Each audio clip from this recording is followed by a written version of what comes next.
कि ये जो मेरा पॉलिटिकल जर्नी रहा है, मैंने अपने लिए कुछ मांगा नहीं।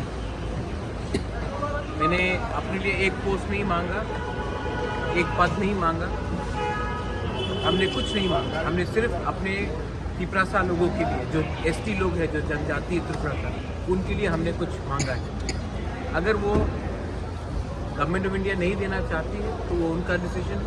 अगर वो देंगे तो हम वेलकम करेंगे, अगर नहीं देंगे तो हम ऑपोजिशन में हैं और हम जानते हैं कि ऑपोजिशन क्या कर सकता है त्रिपुरा में, तो हम ऑपोजिशन का काम करेंगे।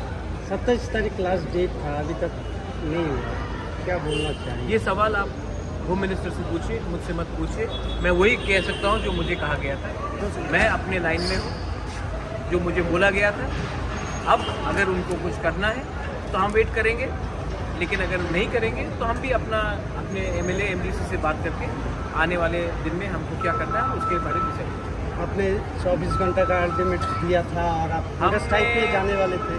आपको मैं एक ही बात बोलना चाह रहा हूँ कि मैंने आज तक अपने लिए कुछ डिमांड नहीं की। मैंने जो भी डिमांड किया है अपने त्रिपुरा के जनजातियों के लिए डिमांड किया। अगर उनको लगता है कि त्रिपुरा का जनजाति को कुछ मिलना चाहिए तब एक्ट कीजिए। अगर उनको लगता है कि त्रिपुरा का जनजाति खुशी है तब हम हमारा व्यू अलग है। हम अपना जो हमें जो करना है वो हम करेंगे। तो बात क्लियर है। आपने जो आप एक ही ये सवाल नहीं, आप देश के होम मिनिस्टर से पूछ लीजिए। मुझे जो बोलना था मैंने बोल दिया।